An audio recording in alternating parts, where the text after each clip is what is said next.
Yo, what's up guys? Welcome back to another tutorial on how to do some candy. And pretty much what we're going to be doing today is we're going to be showing you guys how to make couple cuffs. They're also called lover cuffs, or pretty much just regular handcuffs, as some people would call them, but I call them couple cuffs. And pretty much these are pretty much designed for a couple, whoever you might be dating pretty much, or like people that are a cute couple and you want to make something for them. And this is pretty much what it's going to look like when it's done. Obviously I don't have a partner here, so unfortunately I can't exactly put this on them, but this is pretty much what it's going to look like. Obviously the design could go ahead and vary depending on what you want to make it as, but yeah, let's go ahead and just jump into it. And before I actually start, I want to go ahead and let you guys know that I am going to be posting this on two of my pages. One is going to be dedicated to Kandi, which is going to be, the link is going to be in the description, and the other one is going to be on my gaming account, because mainly the gaming account for some reason gets a lot more views. So pretty much if you guys want to go ahead and just subscribe to my Kandi one, the link should be in the bio. Now that we're going to go ahead and start, you want to go ahead and get Stretchy elastic string.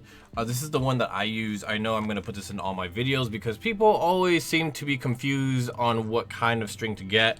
Do not get that see-through string, and do not get any of them that is not elastic. You want to make sure that it's nice and stretchy, or else your creation will get destroyed.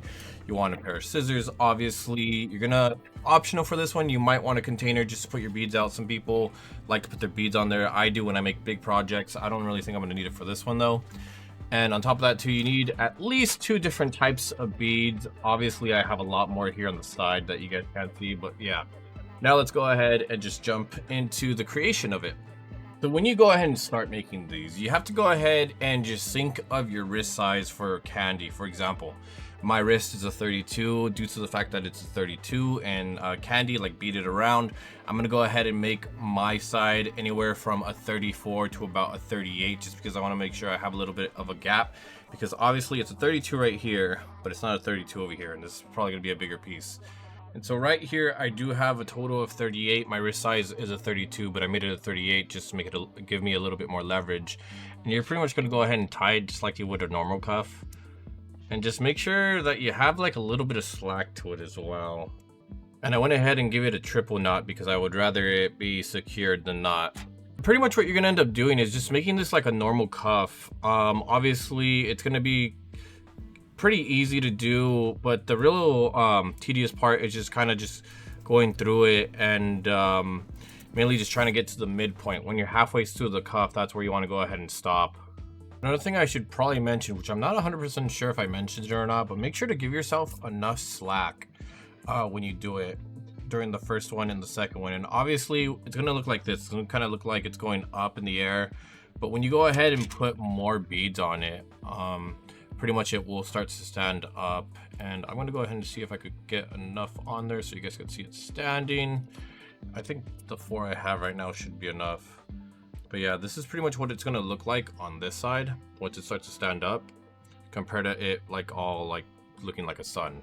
And so once you get to the halfway point, obviously you're going to be halfway on the beads, and as you guys can kind of see, we're like half on one side and the other half is left blank. That's what you want to go ahead and do, and leave it like that. And pretty much you're going to want to work on your second cuff. Leave the first cuff as is. And keep in mind too, like when I did explain to you guys, pretty much you want to make sure that the first cuff that you're making is going to be for you.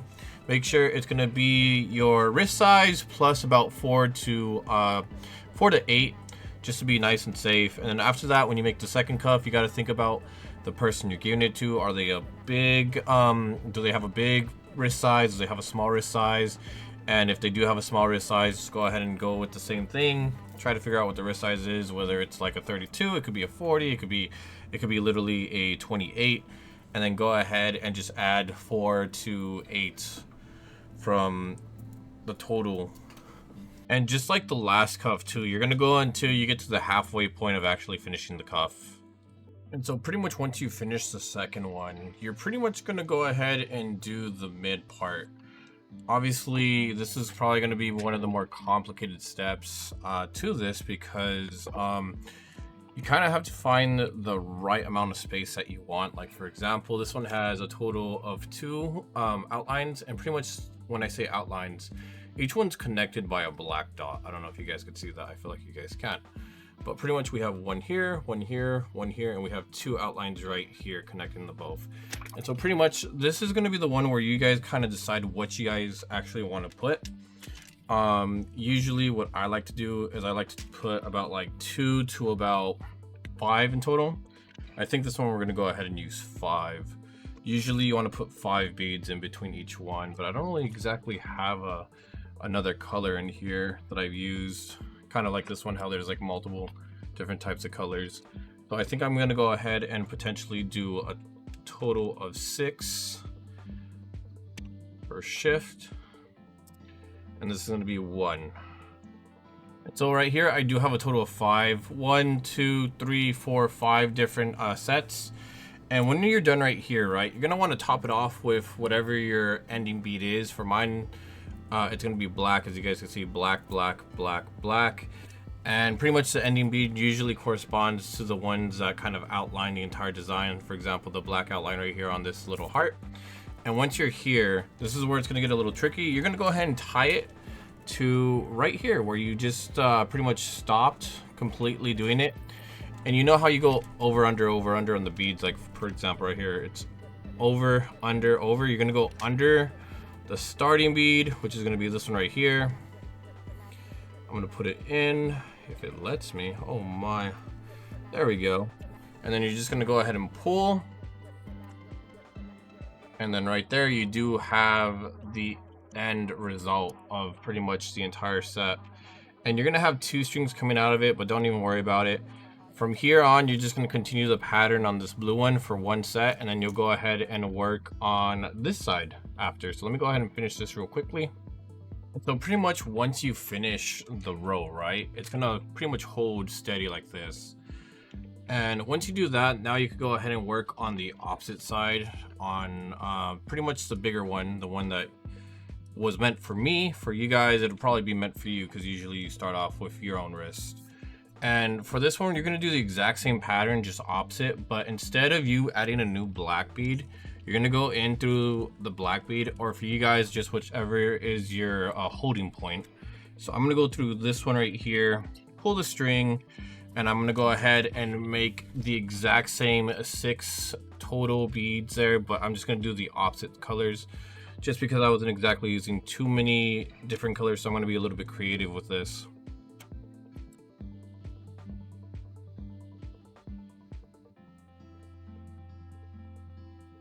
And once you get your 6 beads, obviously for you guys, it could be anywhere from 6 to 5. You're going to go in through the next black bead, which is going to be the next connector. And you're just going to pull, and it's going to look a little something like this. Pretty simple, pretty straightforward. And once you go ahead and connect it to the last bead, you're going to pretty much go ahead and do another layer on this side so it holds steady. So pretty much once you finish the row on the opposite cup, you're going to go ahead and hold it up and just make sure that when you do this, like go up and down, just bounce it a little bit. You don't see any like defects, like it's going to get loose at all. And from this part, you guys could see the 5, 1, 2, 3, 4, 5 with all the intersect points right here. And then pretty much once you get to this point and you don't see any issues with this, you could pretty much go ahead and continue to go ahead and finish off the cuffs.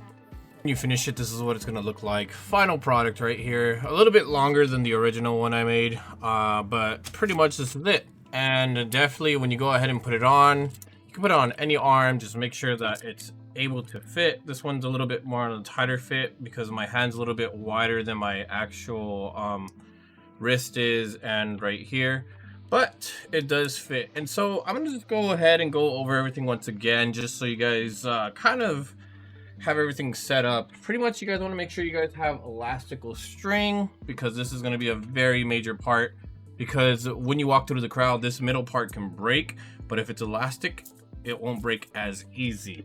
Another thing is make sure you have your scissors, make sure you have your tray if you are using a tray. Some people like to use trays for bigger projects. This isn't really that big, but I did end up using it.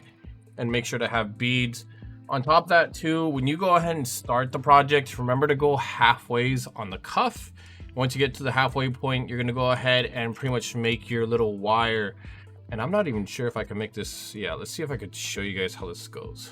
You guys see how it's wrapped around the bead right there? So it goes over, under. It's kind of like the same way that you guys do regular cuffs, over, under, over, under. You go over and under, and pretty much you can continue it and finish off the cuffs. And there is another method to do it too.